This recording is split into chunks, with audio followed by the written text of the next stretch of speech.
education and elevator pitch is like 30 minutes. So that's a challenge for me to be able to accomplish something. So the original intent for this was sort of be an introduction into the utilization of the product. Um, we're gonna, keep it a little bit less clinical, especially this time, and a little bit more focused on the ease of the implementation, and give us some sense of what the interpretation and the analysis might look like in the clinical setting. And so, feel free to give us a holler. I joke this is my common GIF file because there's never enough time, but I am focused on getting this done in 30 minutes.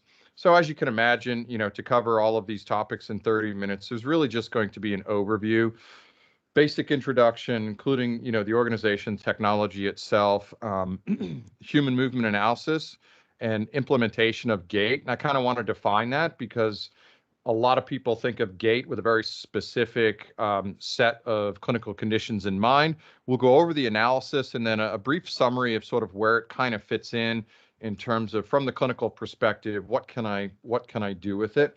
I think it's important to think a little bit about the history of Digitsole. At least that was important for me. And even in the clinic setting, when I'm looking at purchasing new products and thinking about, okay, are these people going to be around a year from now? Is this type of assessment or whatever tool that we're using more of a trend, or is it sort of here to stay? And I think what I liked about Digitsole especially is looking at human movement as sort of the assessment of what it is that we're trying to accomplish in the clinical setting. And many of us in physical medicine and conservative physical medicine space, utilize this quote, movement is life. And that's actually the mission of the organization itself that has developed this particular product. But also in speaking with a lot of the people internally and thinking about the developmental process where they started in 2015 to where they are today and where they want to be in the next several years is really making a difference in this healthcare sector. And so when I think about it from my perspective too, like I have this goal of minimizing the amount of body parts being replaced that could be minimized, from a preventative standpoint. And that's a little bit about, where some of this fits in.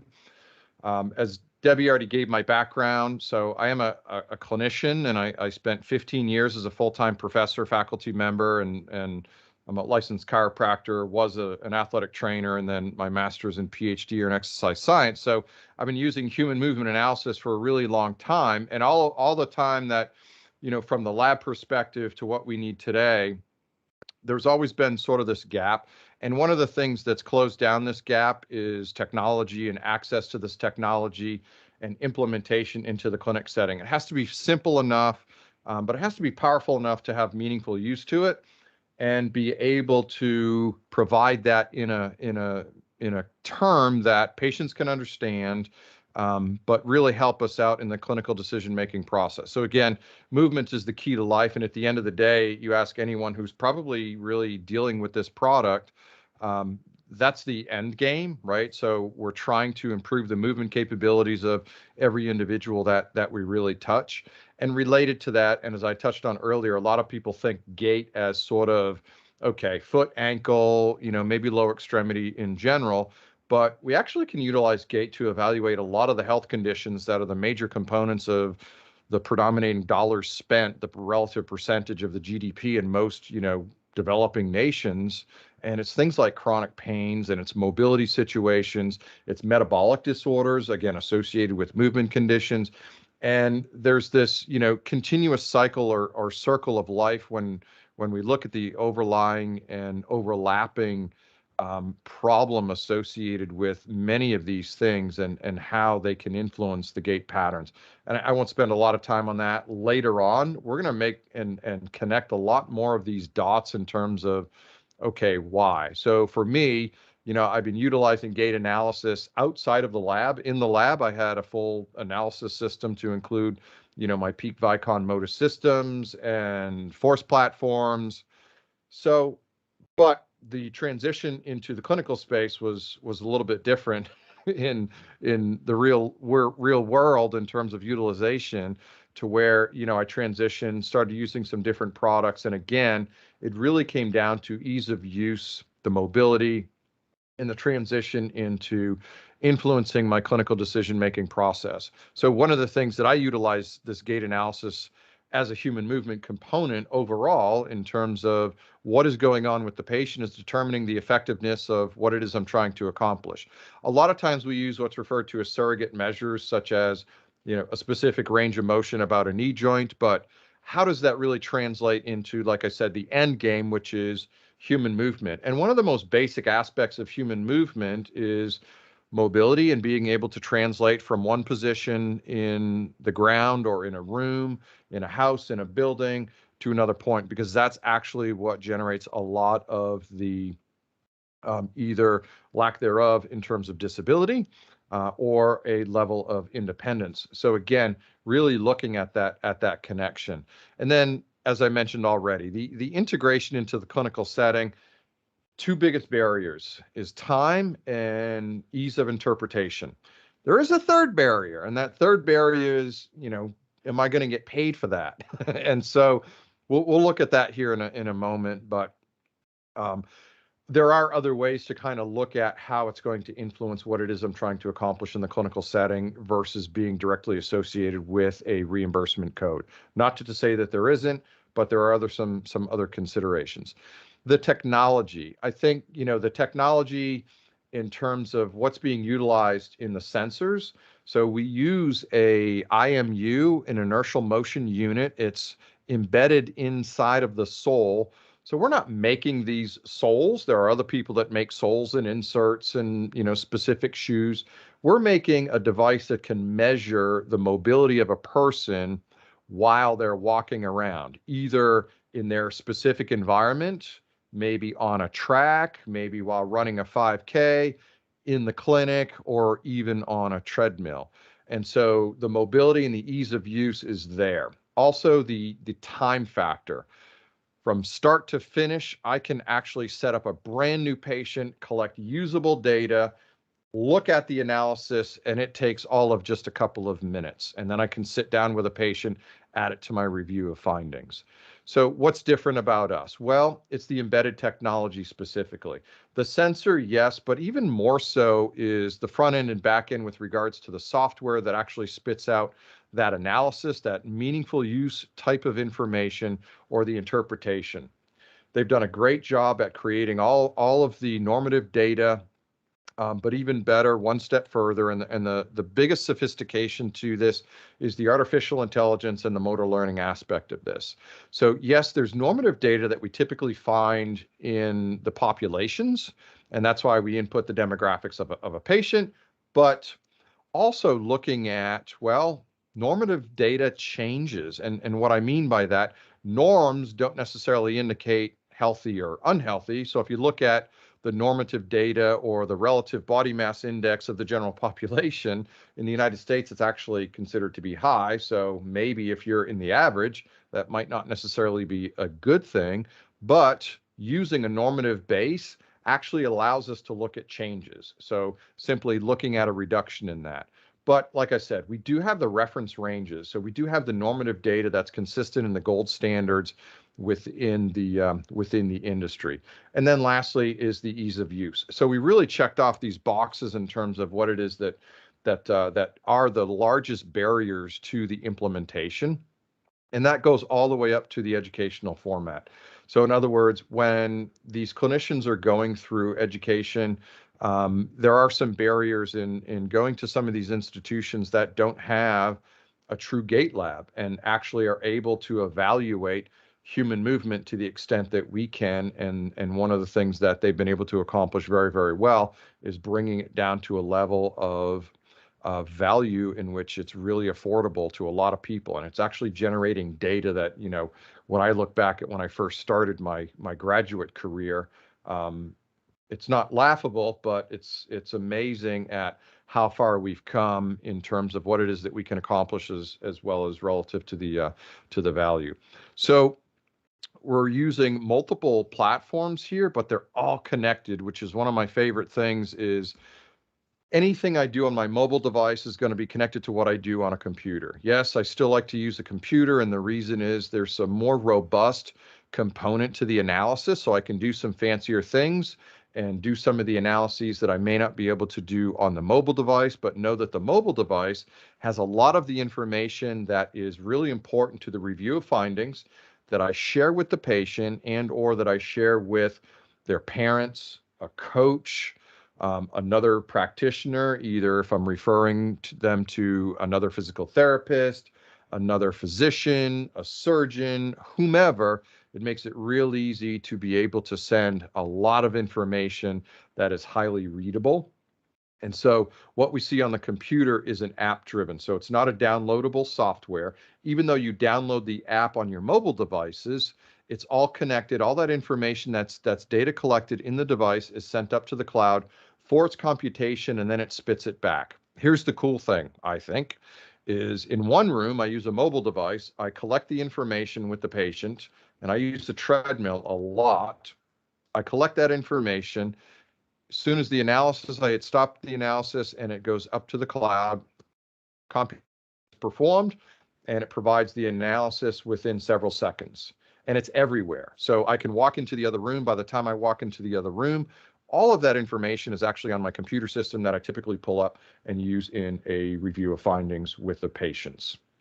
So the apps are both Android and your Apple-based systems, your iOS, and really simple and easy to add new patients, manipulate patient data, to delete patients, to look at the historical perspective of patients in terms of the analyses that you took at previous points.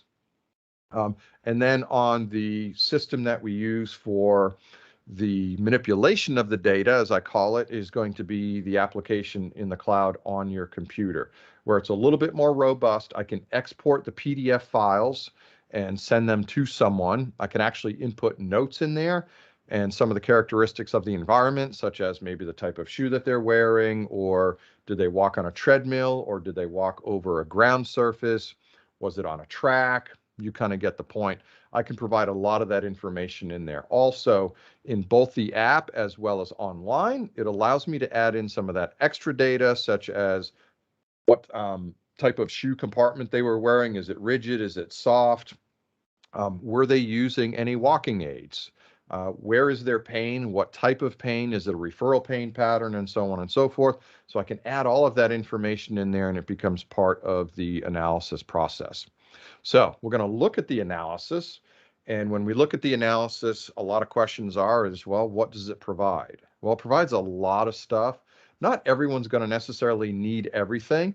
And that's what's cool about the online version is you can click on and create a custom view. So for example, um, a lot of people that I treat with low back pain, I'm not really interested in, say, supination or pronation. I am if they are an ankle or a knee or possibly a hip person. So I can eliminate that data and just focus on the data that might be important, which could be just the basic walking profile and the symmetry components. So I can actually create an easier data file to look at. That way I'm not crowded with a whole lot of information, or especially when I'm showing a patient. And when you don't cover something and you're showing a patient something and they see it in the file, they're always like, what was that? You know, why didn't you talk about that? So it makes it a little bit easier and you can actually save a little bit of time.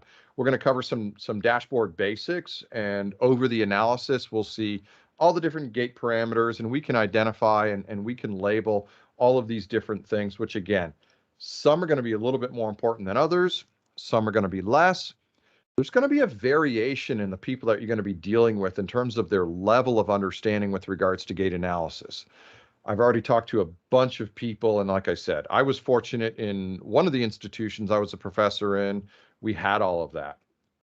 Previous institutions, that was not the case. So we did a little bit more of a remedial aspect in how we did evaluate gait. A lot of it was more of a visual and qualitative analysis. And so a lot of people didn't really get that level of explanation in terms of what some of the things could be accomplished with a gait analysis in terms of looking at overall human movement. And again, that perception of gait analysis, people think, oh, well, then it's about foot and ankles. I may not deal with a lot of foot and ankles, such as a chiropractor. Some of them may. When you look at the top 10 ICD codes by both chiropractors and physical therapists, they're not foot related. In fact, they are, the number one is spine for both of these populations. And so that's what I try to, you know, open people's, peripheral vision with regards to, well, what can we actually do with this? So for example, a person with low back pain will have an abnormal gait pattern. What I like about utilizing that as a discussion point is it's a performance-based outcome measure. And let me tell you, one of the things that we're always trying to do is create really good adherence and compliance. Compliance is good for the outcomes because a patient who does well and is successful is more likely to refer more patients to me, right? That's a really good thing. The adherence piece is making sure that, and I kind of equate it to like taking your antibiotics if you have an infection. You got to see it all the way through if you really want to have some complete resolution. So I'm gonna switch screens here, and we're going to go to an analysis. And this is one that I pulled up because I use it as an example for a couple of different gait patterns. I don't want to get into a whole lot of detail, just kind of give you an overview of this is what we can actually gain from it. Because some of these questions, like I said, some of the clinicians aren't even going to know. They're going to know less than you, and so we don't need to overcrowd them with information or bog them down, but give them the nuts and bolts as I'm going to do right here, and we can have a longer discussion at a later date. So this is the dashboard, and you can see across the top. So this has the patient name, it has the date that the analysis was taken, as well as the time. The reason that's important that they're all stamped is you look all the way over to the right-hand column here, and you can see all of these analyses. So I can actually do a comparison between multiple analyses, two analyses at a time, and look at the pre and the post if I was doing either a specific type of treatment, or looking at pre and post if I was looking at test one and then I treated them for 4 weeks, and then we did a follow-up test, and we can see some of those changes. So this is where you can add in some of this other information, such as their pain scale, analog visual pain scale, your walking aids, and your shoes. Symmetry, speed, and cadence. Really basic, but it's kind of important, and here's the reason why. Symmetry means that they're looking at the same amount of contact time from the right to the left. So if we look down here at the walking profile breaks down your contact time and your flight time. Simply put, your contact time is when your foot is in contact with the ground. Flight time is when you're going through the swing phase or your leg is moving through the air to take a step. Okay. Why symmetry? Well, because we're kind of supposed to be doing the same thing on both sides, right? And so we can use that as really simple information to say, okay, well, there's a high degree of asymmetry. So this is reporting the symmetry statistic. It's a little bit different in the running analysis, which uses the asymmetry statistic. They're basically the same thing. It's just a difference in the 100% value. So we typically see in the range of about 8% is kind of in the normal range, and we're never completely perfect, just because that gives us an opportunity to have some flexibility in terms of a specific metric, so the body can actually respond to changes in the environment, for example. So that one's pretty simple. So what you're also going to see, you're going to see a numerical value, you're also going to see a color. And that color is going to be indicative of, in green, it means, yep, good to go. You are within that normative value. And then there's red, and red means you are not within that normative value. And then there's orange, meaning that you're on the end of what's considered to be normal. So I might want to take a look at that because, well, you could be on the verge of going into an abnormal state. So in the red, we see speed here at 1.7 miles per hour. That's a specific value. It's a normative value across the populations. And what it is it's a value that when you tell a patient, walk at a really normal, good, comfortable pace. Okay. In other words, if you had to get someplace, not in a hurry, but if you had to get someplace, how fast would you walk?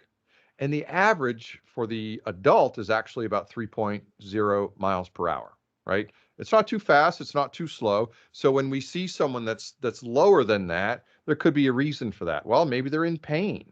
Whatever the reason may be, we need to kind of figure that out, and that's going to be part of the history taking. And then cadence. So your cadence is your number of steps per minute, which is obviously associated with your speed. It's also going to be somewhat associated with your stride length. So we also have some normative data on stride length. As we look down here in your walking profile, we can see that it generates all of this information on the left and the right. In the orange here of the left, that shows you contact time, and then you've got flight time. So your contact time is when your foot is in contact with the ground, and then you have a flight time when you're, like I said, taking a step. There are some normative data averages on walking averages for contact and flight time. So we're looking at about 60-40, and there's a standard deviation there. And so we're looking at basically a normal cycle. And then we're looking at here, we have, while this one is in contact, this one's going to be in flight a good portion of the time, and this one is then going to be in contact. So they reverse, as you can imagine, when someone is walking. It also shows us what's referred to as double contact time, right? Because there is a point in time where your toe is just about to come off before you swing that leg around, and your other leg had just landed, so it's heel strike or heel contact, and that's referred to as the double support phase or double contact phase. Again, there's some normative data surrounding that. So this is, it seems like really simple concept, and it is, but it's very meaningful use data, right? Because if it's asymmetrical, as we see up here, or if it's slow, as we see here, it's kind of like taking the temperature of a person, measuring their blood pressure, right? It tells us that something's abnormal. It doesn't necessarily tell us what it is, but it at least gives us some insight as to, well, something is wrong with this person and we want to fix it. And the reason that that's important is as I'm treating those patients, and let's say they were in pain and now they're out of pain, but you know what? They're still showing some abnormalities.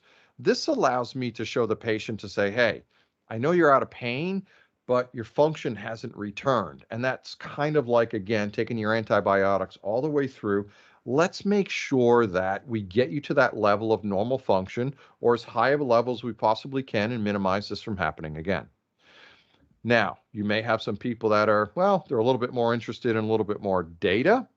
And these are probably some of the folks that have some background in gait analysis.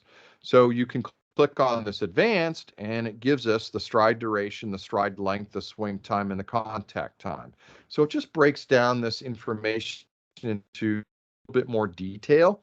But here's what's cool is you look at this linear graph here, and we've got red, we've got gold, and we've got green. And as I told you before, red means I'm outside of what's considered to be normal. So the stride duration, the length of time that I'm going through an entire cycle is pretty long based on these characteristics, my speed and my cadence, right?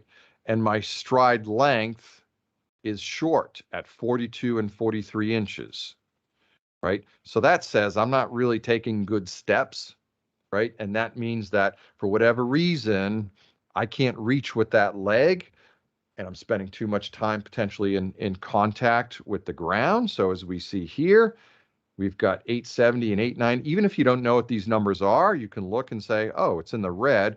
And that means I'm spending too much time in contact with the ground, less time in swing phase. And that actually makes sense. So again, you're going to be dealing with clinicians. They may or may not have enough background, but our goal is to hopefully take them through that and teach them a little bit more. Other characteristics of the analysis will include the gait line.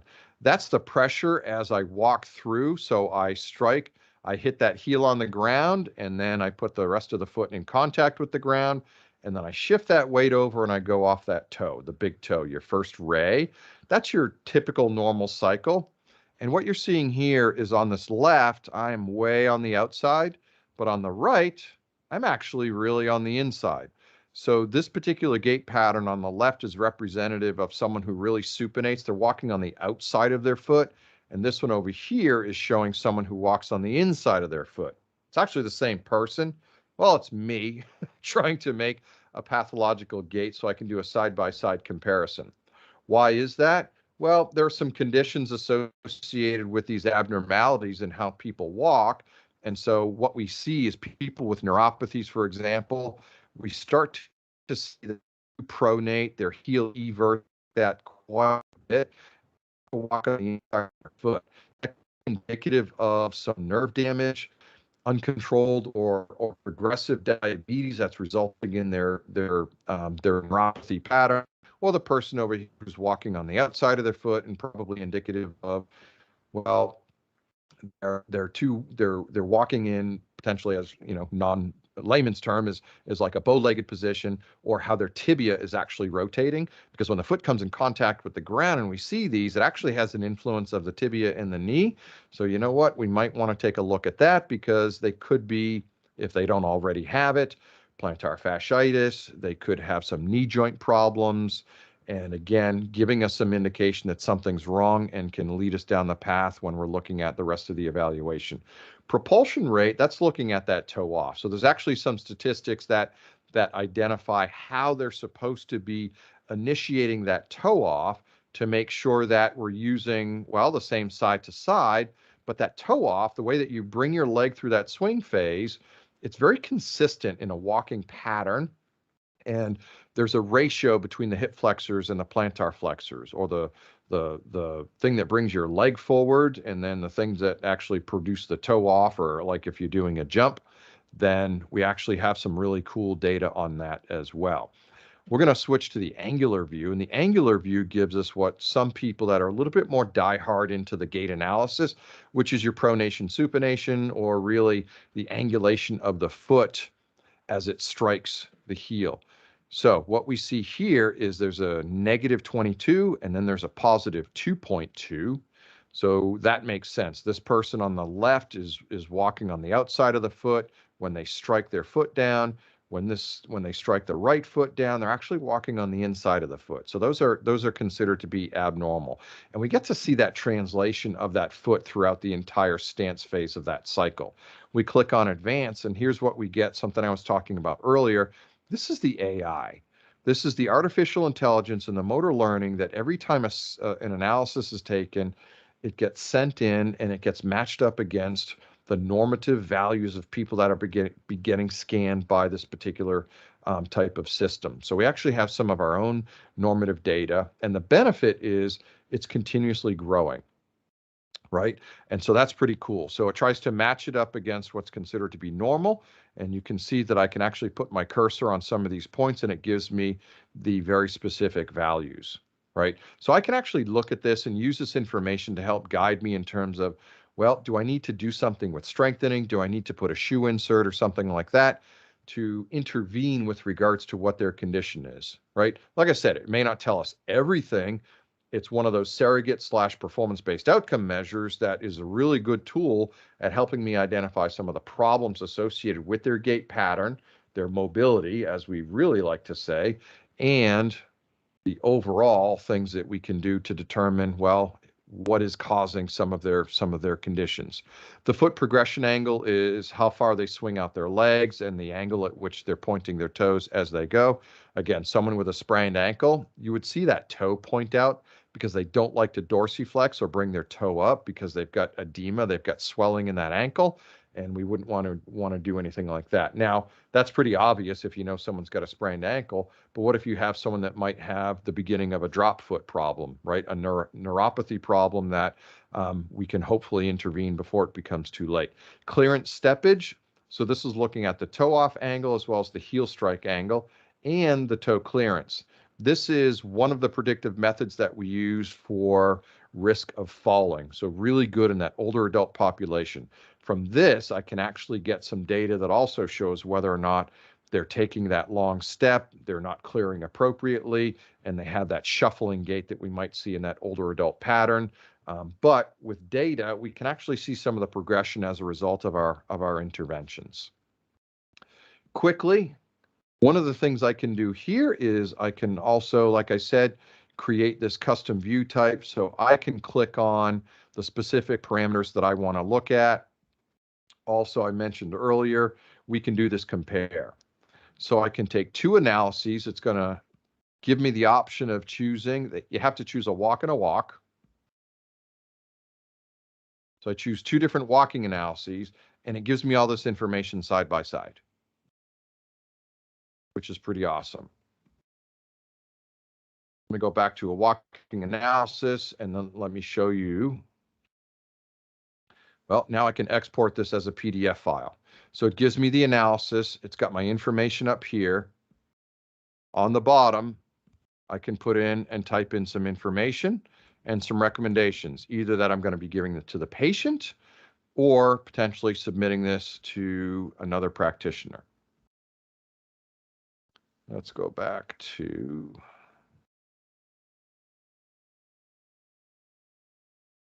All right. In summary, so for conditions, it really allows us a baseline. So one of the things that some of us are doing in utilizing gait as a human movement analysis, and let me take a step back. Why gait? Gait is highly reflexive and voluntary. It's kind of it's a view into the soul of mobility, and it gives us some indication as to things like brain or neurological conditions. So a baseline is really cool because, for example, if I'm working with athletes, having a baseline and seeing some of these parameter changes like symmetry, things that you can't pick up by the naked eye, gives me an indication that their motor function is off or hasn't returned yet. Obviously, lower extremity mechanics, low back pain, degeneration, fall risk in the elderly. It even expands a little bit beyond that, but so really goes beyond, I guess what I'm trying to make a point for is just the lower extremity conditions. In the review of findings, it allows me to show a patient my intervention ideas. Here's why I'm doing what I'm doing. We can actually show and see some of these differences. And I know some of you are thinking, well, you can take a goniometer for that. Well, again, those are surrogate measures, and do they really match up with what is more relative to a patient? And walking is certainly going to be one of those. It assists in the compliance factor. Like I said, like taking your antibiotics, you want to make sure you take all of it. The sensitivity, well, it provides a more sensitive assessment than a lot of the other tools that are being utilized. And it's very visual. People really like to see this, and it means that people are more likely to commit to their adherence program. Also potential for outreach because it's so simple and easy. It also is quite portable. And so imagine sporting events. I'm a clinician or a strength coach, a performance coach. I go to an event, I can run a gait analysis. I actually have a portable treadmill, but you don't even need that with this system because you can just have them run, for a few hundred yards, and there you go. Actually, you only need about, 30 seconds of analysis, and you can collect some really usable data. School systems, whole nother animal, but a really cool thing. I've been working in the youth population for over 20 years in my career, so I do a lot in analyzing youth population from an athletic and performance perspective, as well as things like scoliosis. Scoliosis actually does have an influence on gait, just so you know, but that's another big thing. Retirement communities. My mom is in one of these too. They bring people in to do balance assessment. It's just a cool thing that they can provide, but it also helps to generate patients in the clinic. Maybe not then, but maybe after they get hurt. And if they do get hurt or injured, you actually have a baseline for them. All right, I got much better, much closer, right, guys? You And did great. Did great. that's Thank it. you. We're trying to keep it within the half hour, not to take too much of everyone's time. I'm going to open it up now if there's anyone on the call that has some specific questions that Dr. Chris could answer in regards to either your use of the product or your demo of the product. We're going to expand on these presentations and make them more and more in depth as we go along. So if there's particular topics you would like us to focus on, please feel free to share that with us. We'll be happy to know that information so we can tailor our talks accordingly. But we needed to get everyone on an even playing field. So I hope that this information was helpful. Are there any questions?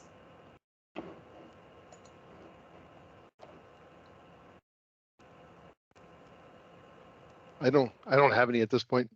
The one thing you asked for suggestions is that it may be nice to get some general review. You have all those the case studies, Yes. and get someone to drill it down to it's a little bit more understandable for folks that, because because Yeah. that's they drill you down to that, how does this fit type thing, and at least knowing where the case study fits in regards to the processes may be helpful. Great call out, Bill. And I don't know if I want to speak, I'll speak in generalities and Dr. Chris can jump in, but you're right on track, Bill. We're taking each one of the case studies that are there and Dr. Chris is analyzing them and putting video to them. So we will be sharing those as we do, yes, they're completed, but we also plan to bring those into our webinars where we'll have a webinar which will just focus on one particular case study. And then he will share his input on what that case study looks like. And Dr. Chris, do you have some additional information you want to add to that? Yeah, we've been kind of hammering away at that. So I think we've got like two different levels. And like you said, Bill, it's, a full case study has a lot of information to it. And, trying to narrow it down into the applicable components can be a little bit challenging. So we're gonna have, the full case studies. We're gonna have the review. So I'm doing a monthly review for the newsletter. And then we're gonna have kind of the quick and dirty. Okay, so patient came in, here's a diagnosis, here's what the analysis might look like, and here's what you do. Yeah. And Bill, I also believe, and the rest of the team needs to know this, that one of the call outs that you had is to make sure that everything was able to be printed because people were asking for that. So Josie